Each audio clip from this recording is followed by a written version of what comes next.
Bom dia, tudo bem? Como eu estava comentando aqui com o pessoal, falar de manutenção em alguns minutos é quase impossível, né? Que é um assunto muito amplo e muito complexo, ainda mais se tratando de aeronaves. Eu dividi essa palestra em apenas 2 slides, porque eu queria mostrar, primeiramente, como o técnico enxerga o avião e como a tripulação enxerga o avião. Nós vemos o avião daquela forma ali, ó. Tá? A tripulação enxerga daquela forma. Então, para a gente começar a falar de manutenção, eu quero falar do ser humano que está envolvido nessa grande profissão. Hoje, para você se formar em manutenção de aeronaves, primeiramente, você tem que ter um curso homologado segundo os RBACs da vida, aí, da ANAC, que exige, né? Se não me engano, os 141 a princípio. E a nossa categoria de manutenção, ela é dividida em 3 fases. A parte GMP, que engloba motores, hélice, o grupo de moto propulsão, engloba a segunda fase, célula, que é toda a parte estrutural da aeronave, e tem uma terceira carteira que chama-se aviônicos, que é toda a parte eletroeletrônica do equipamento, tá? Então, o profissional completo de manutenção, ele é habilitado nessas 3 carteiras. O que isso significa? Significa que, após ele passar um longo período estudando, esse longo período que eu falo, para você tirar 2 carteiras, são no mínimo entre 2 anos e meio a 3. Eu vou querer tirar a aviônica, mais 1 ano. Então, vamos colocar aí 3 anos e meio de escola, tá? Para você poder ser habilitado. Antigamente, você saindo da escola, você tem que ser aprovado pelo curso, passa por uma banca da ANAC, tira a certificação, que nós chamamos de CCT, que é o Certificado de Conhecimento Teórico. Baseado nisso, você ingressa no mercado de trabalho. Aí você está habilitado a se aproximar de uma aeronave para fazer manutenção. Tá? Antigamente, você precisava de 3 anos como CCT, para se qualificar naquele equipamento, para você prestar uma outra banca da ANAC, só que aí é uma banca prática, para o avaliador da ANAC certificar que você está realmente qualificado para o equipamento, e você consegue pegar a CHT, que é o Certificado de Conhecimentos Técnicos, tá? De homologação técnica. A partir desse certificado, o profissional está habilitado a fazer o quê?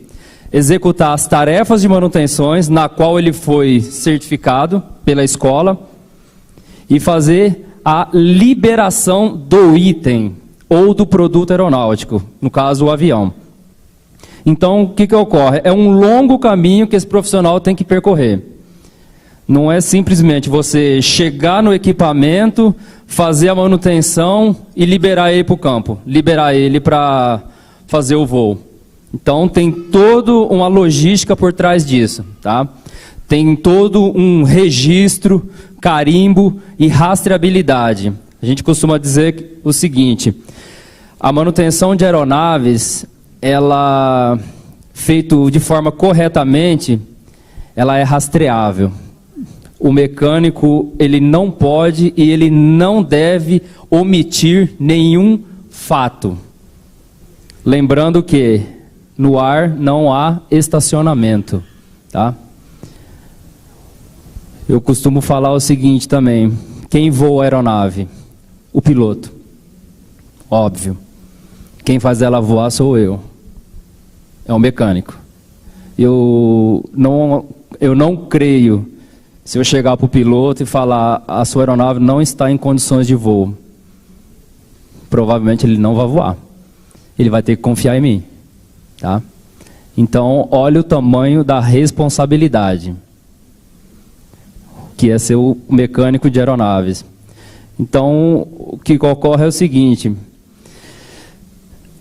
hoje, no Brasil, ainda a manutenção de aeronaves, ela é obrigatória, tá? Ela é obrigatória. Por que que ela é obrigatória? Por conta de cultura. Por quê? Cultura. O carro de vocês mesmo. Vocês têm a cultura de levar na concessionária para fazer manutenção, como pede o manual? Não tem. E o que acontece com o carro? Ele quebra. Ele quebra porque você não tem essa filosofia de manutenção. Você não segue o que o fabricante pede, de tantas horas, tantos quilômetros, fazer aquela manutenção. Por isso que o seu carro quebra. Por isso que você faz a manutenção corretiva. Nós não fazemos manutenção corretiva em avião. Avião não aceita manutenção corretiva. Manutenção corretiva em avião é cemitério. Tá? Então, o mecânico de manutenção de aeronaves, ele trabalha com dois tipos de manutenção: a preventiva e a preditiva. Tá?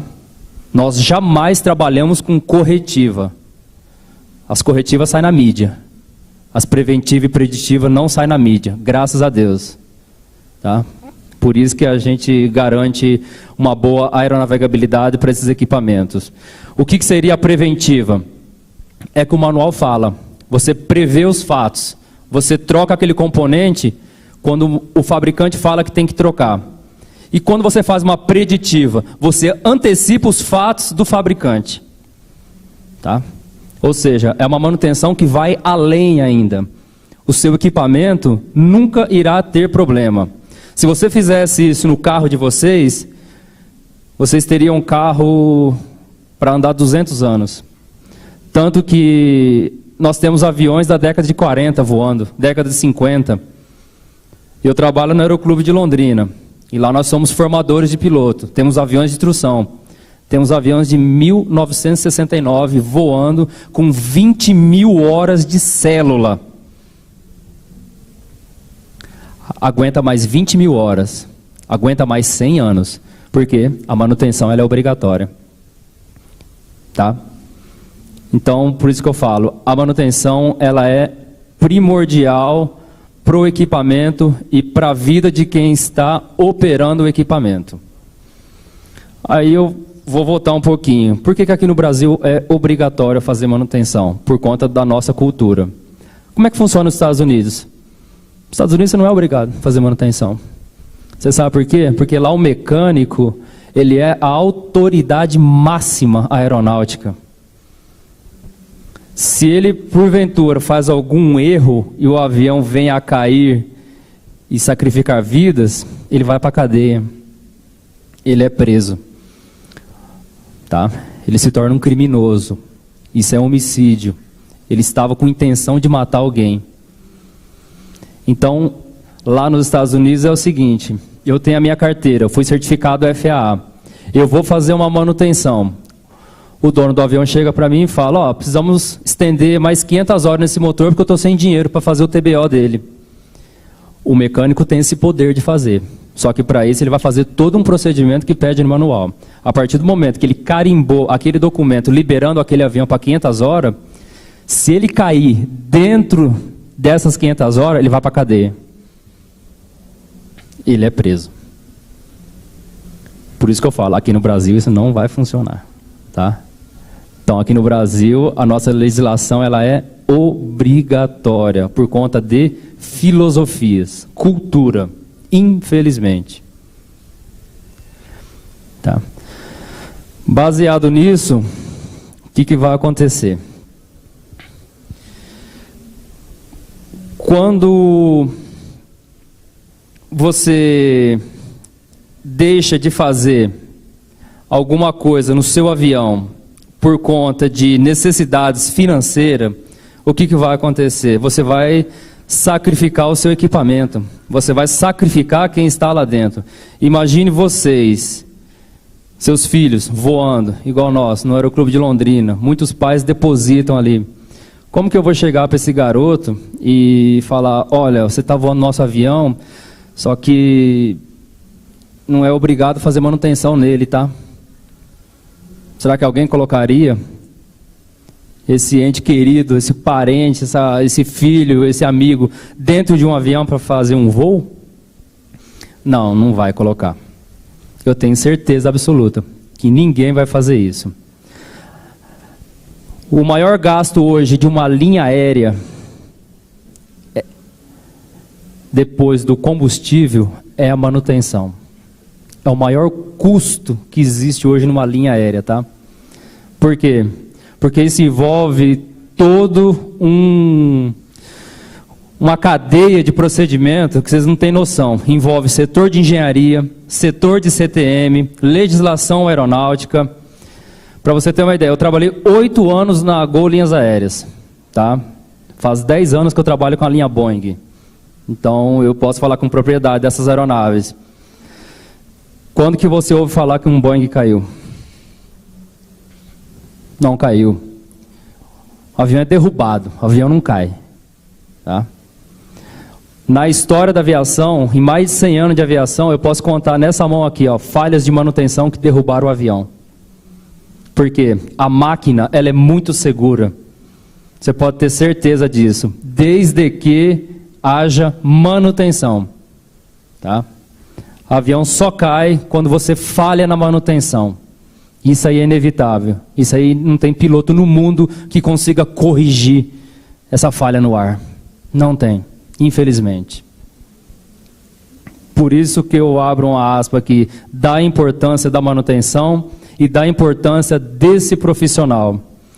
Tem um estudo numa revista conceituada norte-americana, não vou me lembrar agora o nome, que eles estão prevendo que em 2025 haverá um colapso na aviação americana por falta de técnico de manutenção. Haverá um colapso na aviação norte-americana. Por quê? Não tem mais o interesse de se formar mecânico. Hoje a juventude, ela não está mais interessada em saber de consertar avião, de virar mecânico, de virar técnico. Por quê? Questões financeiras. Hoje o mercado está mais atrativo para a área de voo, de piloto. Então a gente tem uma proporção de 10:1. 10 garotos fazendo aula de voo para um garoto tentando se formar em manutenção. Aí você estende isso a longo prazo. Isso vai ser um colapso total. Estou falando da aviação americana. Quem dirá a aviação brasileira? Tá? Então isso é uma coisa que nós temos que pensar.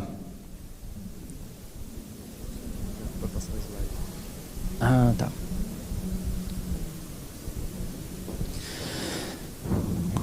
Bom, então dando sequência aqui, eu falei da formação, eu falei da habilitação. Todo mecânico aeronáutico ele tem que ser habilitado perante a ANAC, tá?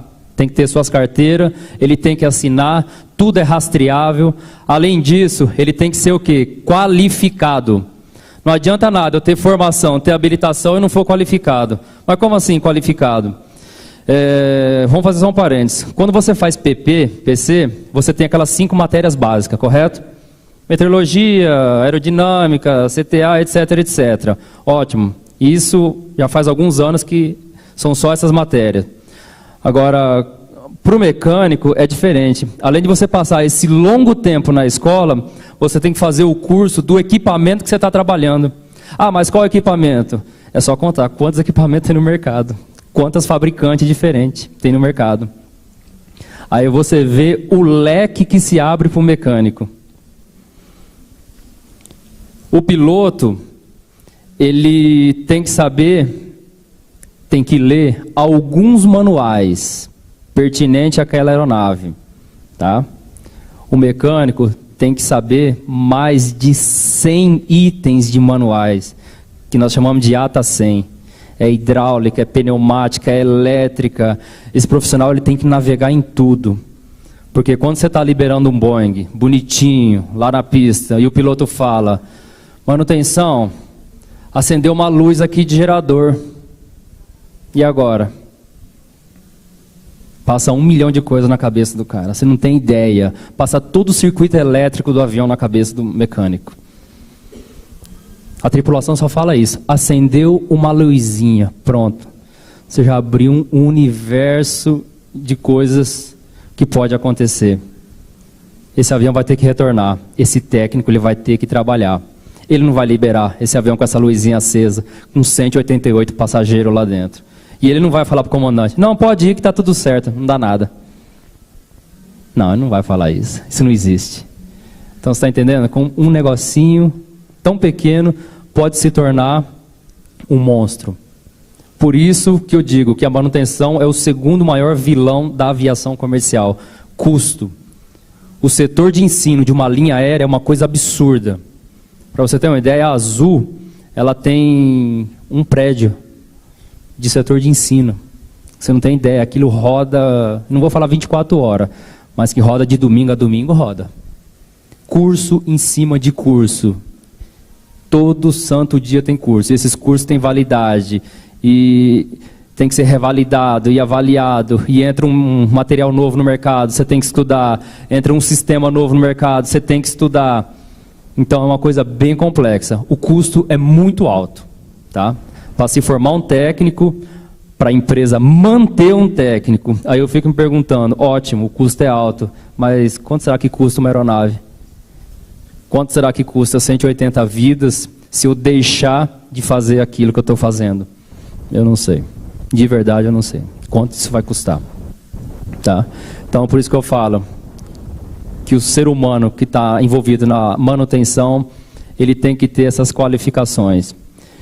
E por último ali, que eu achei interessante comentar, é uma estrutura chamada RBAC 145, que é uma regulamentação da ANAC que envolve o quê? Oficinas. Hoje, para você ter uma oficina de manutenção aeronáutica, eu acho que o dono de uma oficina, ele passou da fase de ser ninja. Ele não é nem um ser humano normal. Ele é o melhor empresário do planeta Terra, porque para manter uma organização 145 hoje no Brasil, esse empresário ele tem que ser de outro planeta. Ele tem que ser o empresário, porque o custo que ele tem para manter isso é uma coisa absurda, absurdamente cara. O funcionário é caro, os manuais são caros, os equipamentos são caros, tudo isso para ele poder prestar o serviço de manutenção nas aeronaves dos senhores, das aeronaves que estão vindo para fazer a coisa correta, tá? Então, o que eu posso dizer hoje nessa palestra? Se bem que não é uma palestra, é mais um bate-papo sobre manutenção, né? Não ignore a manutenção do seu equipamento, tá? Só lembra que não há estacionamento lá em cima. E se o fabricante fala que tem que fazer, faça. Não ignore esse passo, porque vai dar problema. Hoje tem muita gente usando um artifício que tem nos manuais, que é perigoso, que chama-se recomendação. Não sei se vocês sabem, mas o TBO do motor, TBO era o Time Between Overhaul, que é o tempo de revisão que tem que fazer no motor. Ele não é obrigatório. Você pega a Lycome. Se você olhar no manual de TBO da Lycome, ela não fala que é obrigatório você fazer manutenção em 2.000 horas, 1.700, 2.400. Não tem obrigatoriedade. Só que ele coloca um parênteses. Ele recomenda. O fabricante não te obriga a nada. Ele só recomenda você fazer. Então tem muita gente usando esse artifício de recomendação. Tá? Ah, não é obrigado, é recomendado. Cuidado.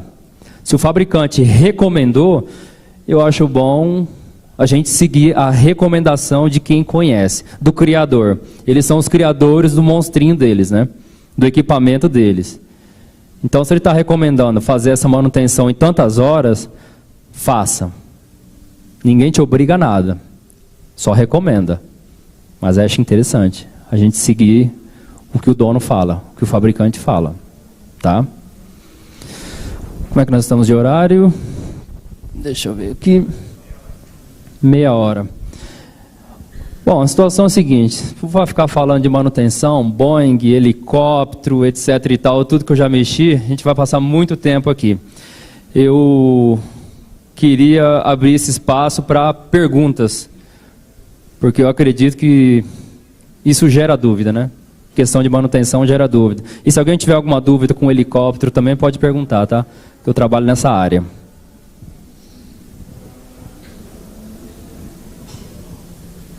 Nada de dúvida? Sabem tudo de manutenção?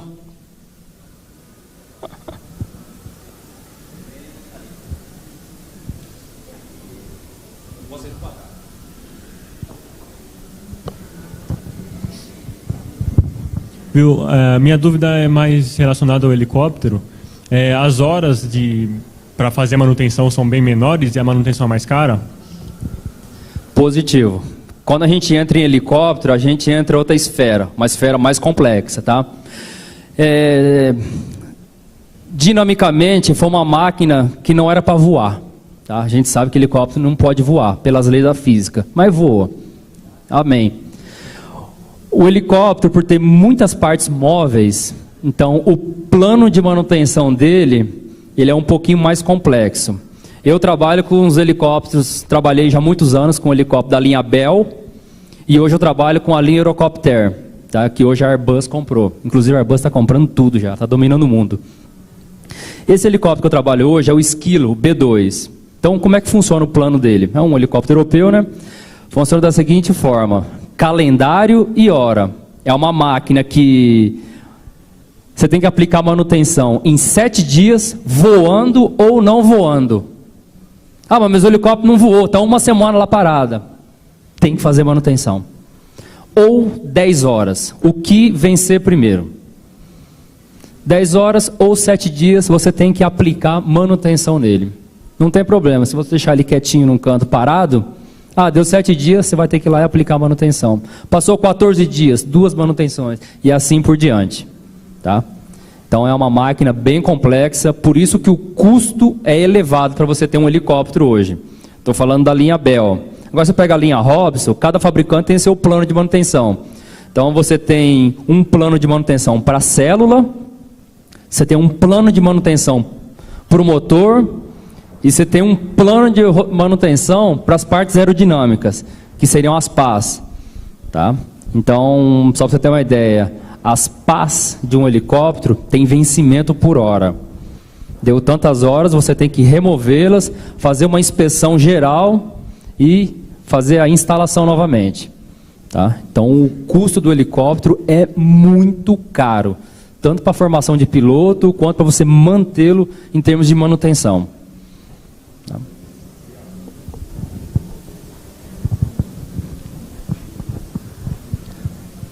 Só essas 7 horas, essas 10 horas, 7 dias, coisa aí de 6 mil reais, tá? 6, 7 mil reais. Em 7 dias.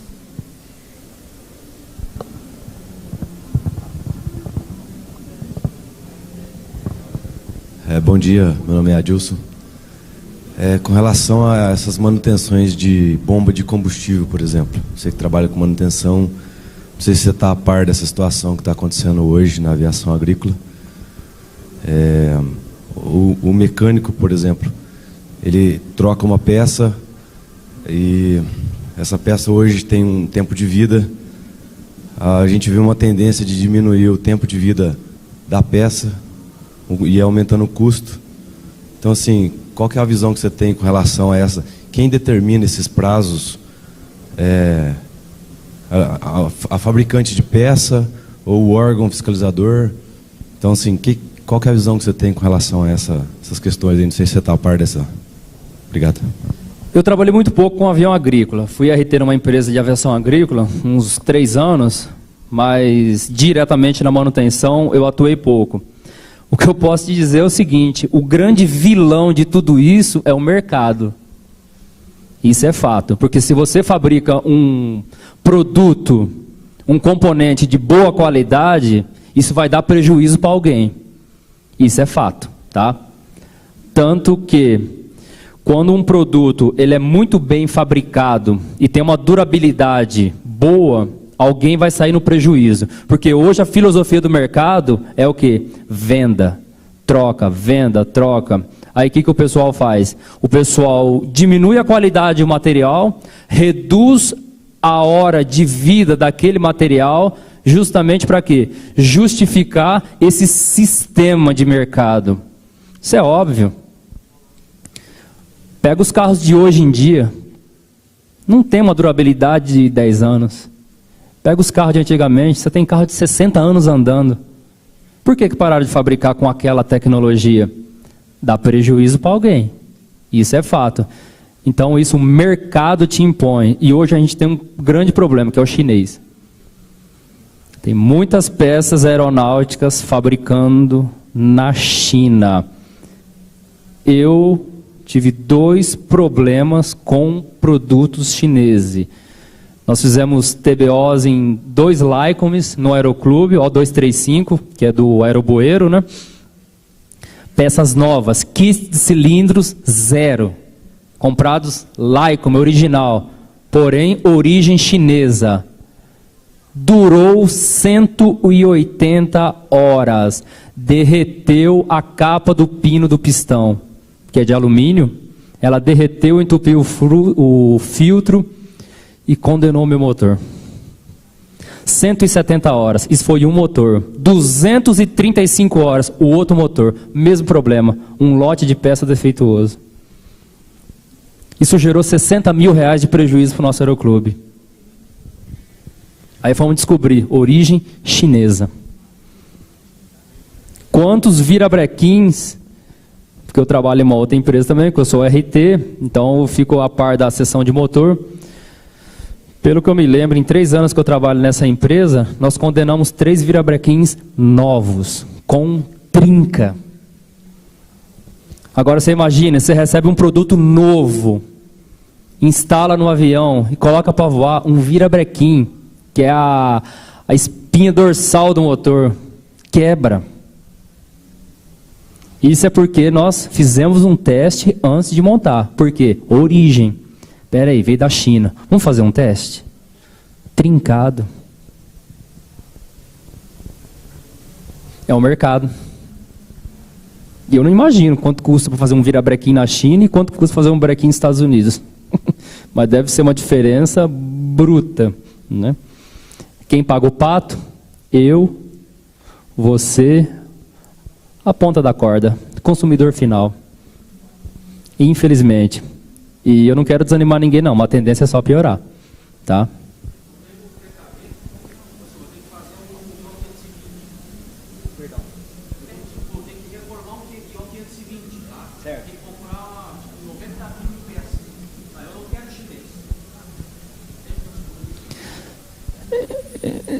Você tem a opção da rastreabilidade, né? Falar assim, eu quero um produto norte-americano. Então você vai ter que buscar essa certificação, que o seu produto ele é norte-americano, não é chinês. Mas aí tem um problema, a Lycom está fabricando peça na China. Não adianta, gente, de qualquer jeito, você está refém. Eu estou refém. Pode procurar, a cada 10 produtos, 9,5 é chinês. Até os aeronáuticos, infelizmente. Agora eu não sei com essa nova mudança do Trump aí, né, se ele vai reorganizar o mercado. Eu acho que vai dar certo, ele vai pisar no freio. Tanto que ele já está fazendo isso, né? Ele está valorizando os seus filhos, né? Vamos dizer assim, o empresário americano. Então, ele quer colocar aquela máquina para funcionar. E vai funcionar, tá? Então, eu acho perigosíssimo essa questão de ficar abrindo para outros mercados fabricarem. Por mais que você tenha que ter o controle da fabricante, mas o controle de qualidade é da Lycom. Isso não quer dizer nada. Para mim, isso não quer dizer nada. Sim, sim, foi o que nós fizemos.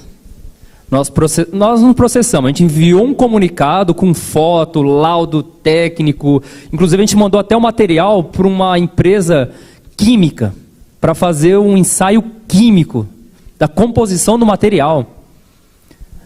Não era de alumínio, pra você ter uma ideia, o material tinha que ser de alumínio, não era uma outra liga. documentamos, lógico, isso aí gerou 2 anos de dor de cabeça, mas nós conseguimos um kit de cilindro, depois de 2 anos. Mas o que acontece? O pessoal vai desistindo no meio do caminho, é muita burocracia, mas consegue fazer. Né?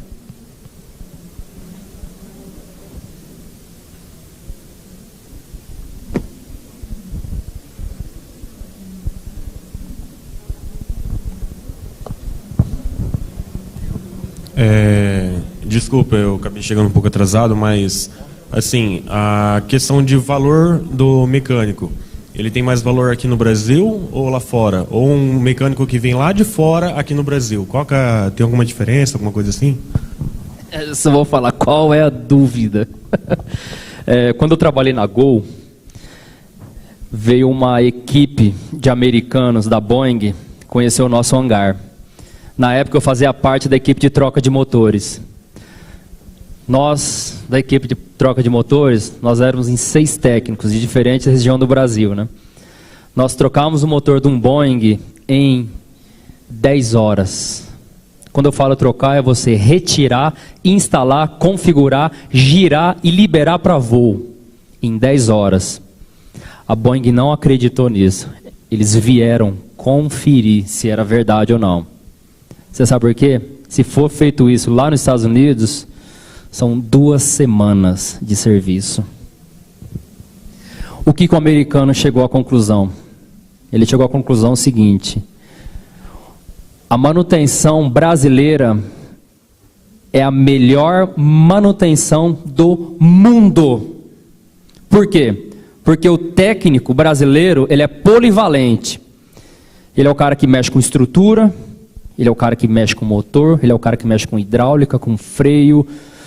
Todas as áreas ele navega. O americano, ele é especialista. Quando ele vai arrancar um gerador e tem alguma conexão hidráulica, ele tem que chamar o hidraulista. Ele não rela a mão na mangueira. Precisa de um fio, ele chama o aviônico, que ele não rela a mão no fio. Então ele só tira aquele componente. Então esse é o tal do especialista. O americano, ele é especialista. Ele não navega em todas as áreas, só naquela. Por isso que eles consideraram o mecânico aeronáutico brasileiro, eu não vou falar que é o melhor mecânico do mundo, mas a melhor manutenção, na época, de Boeing do mundo era a brasileira. Era da Gol Linhas Aéreas, que trabalhava com Boeing.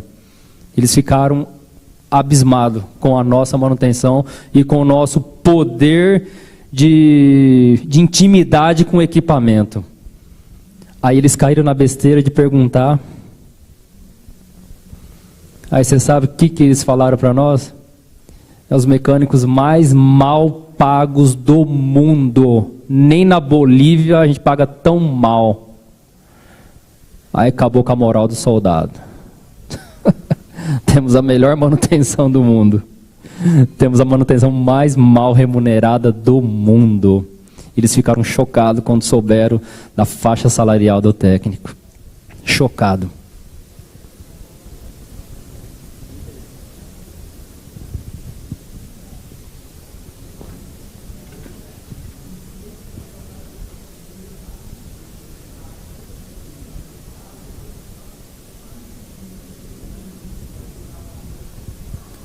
Tranquilo? Fica à vontade, meu querido. Eu sou piloto agrícola, só que eu comecei a fazer o curso de técnico de manutenção na Escola Flight de Porto Alegre.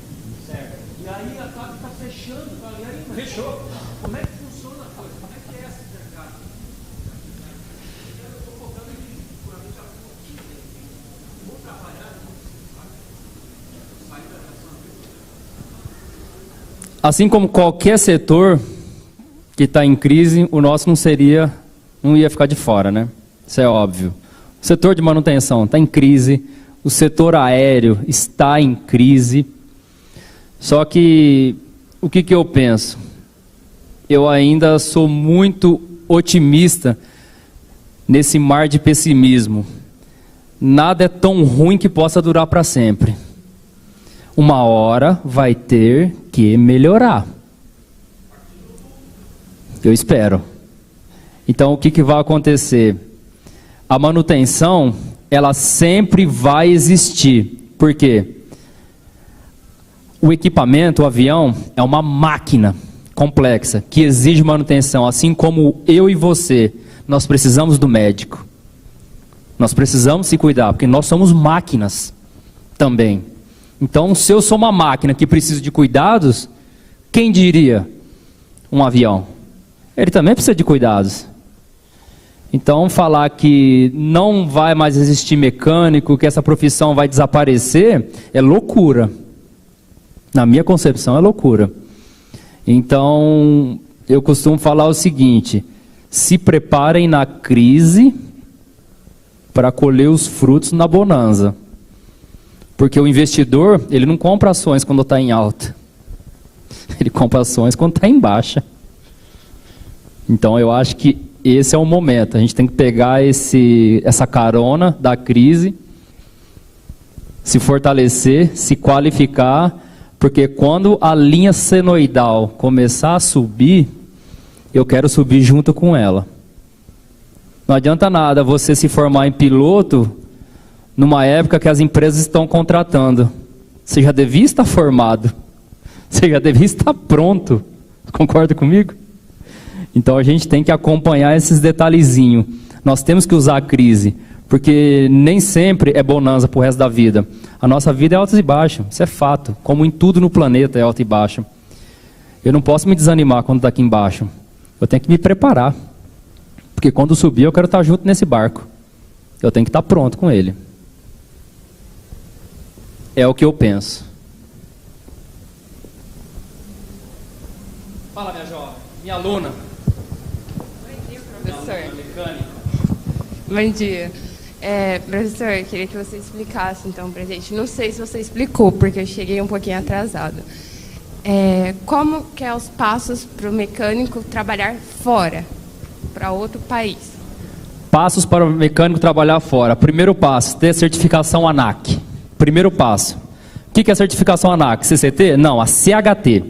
Você vai passar por aquele longo processo de sair da escola, trabalhar 1 ano e meio, pegar a sua certificação final, que é a CHT, está começando a assinar, ótimo. Você pegou a carteirinha da CHT, Estados Unidos, vamos embora para os Estados Unidos. Chegando lá eu procuro um escritório do FAA e eu faço uma prova. Primeiro passo, faço uma entrevista, dizendo que eu quero ser mecânico. Ótimo, inglês. O bom e velho inglês, que está matando todos os profissionais da aviação. É uma coisa fantástica, né? Tem tantos garotos lá nas nossas escolas, né? Prontos para voar, mas não tem o tal do ICAO. ICAO 4, 5, que é a proficiência de inglês, né? Então, o primeiro passo, você vai fazer a entrevista com o norte-americano em inglês, óbvio. Após isso, você vai fazer uma prova teórica, que é no computador, em inglês, são 3 provas, sendo aprovado, o resultado é instantâneo, igual hoje que é na ANAC. Aí você vai para um teste prático, com um inspetor americano, tudo bate-papo em inglês. Ó, esse aqui é o motor, ele aponta, o que é isso? Como funciona? Vamos lá, explica para mim. Tudo em inglês.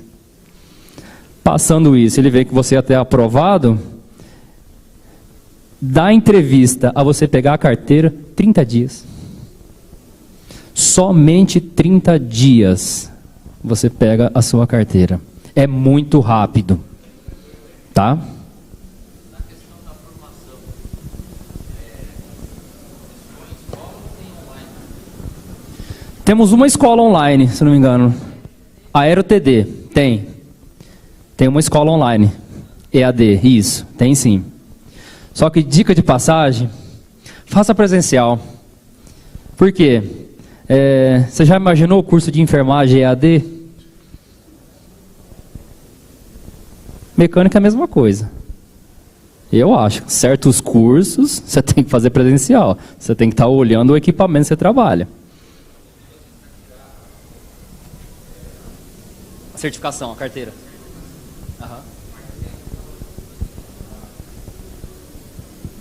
Então, a parte teórica tem essas EADs aí, né? Que você pega, estuda online, vai lá na ANAC e tira a carteira. Aí depois você tem que ir para o avião, fazer a sua parte prática. Você não ganha, acho que é uma escola só. Aqui na Cesumar, a gente tem o curso de tecnólogo de manutenção.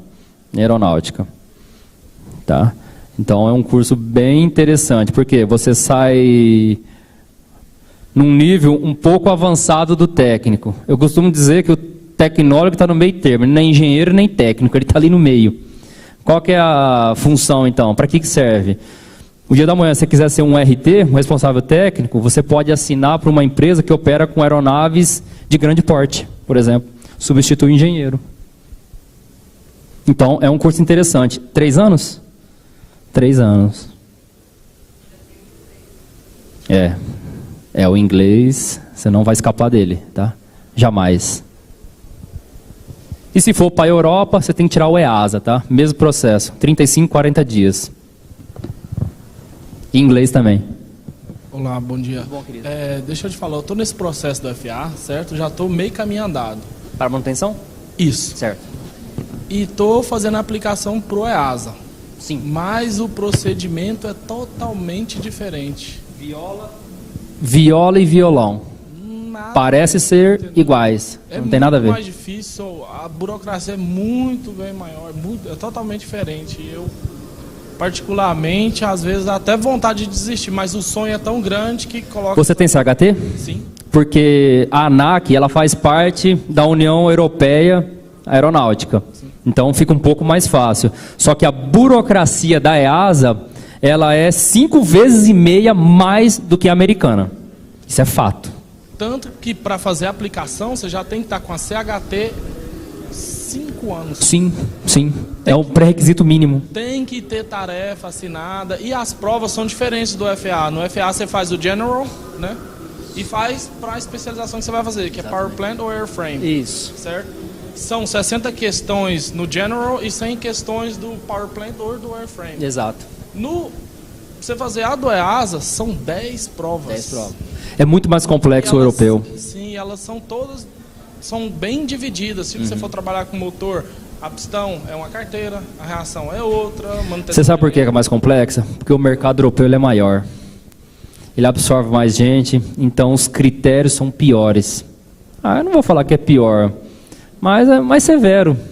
Porque o mercado é muito bom, né? Hoje a formação em hora para mecânico seria quantas horas? Porque na União Europeia é 2.400 horas. Aqui no Brasil, depois que você pegar a CCT e passar por todo esse processo teórico e tiver a banca da ANAC, 18 meses. Trabalhando em empresa homologada. Antigamente era 3 anos. Aí eu me pergunto, se 3 anos já era pouco, 18 meses, 1 ano e meio, piorou. Menos tempo ainda. Mas tudo bem, não vou questionar isso aí. Mas hoje a legislação, o RBAC 65, fala que 18 meses. Em 18 meses você está apto a pegar a CHT. Tá? Obrigado. Mas você concorda comigo que o técnico de manutenção ele tem que ser aquela pessoa altamente qualificada? Eu também.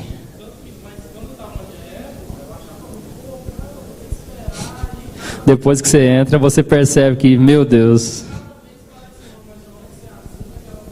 eu estou há 20 anos na aviação, estou aprendendo até hoje, e vou morrer aprendendo também, né? Esse deu o nosso tempo. Queridos, deu o nosso tempo. Mais perguntas? Está tranquilo? Queria agradecer a presença de vocês, tá bom? Por ter falado só um pouquinho de manutenção, mas é um assunto muito amplo. Obrigado.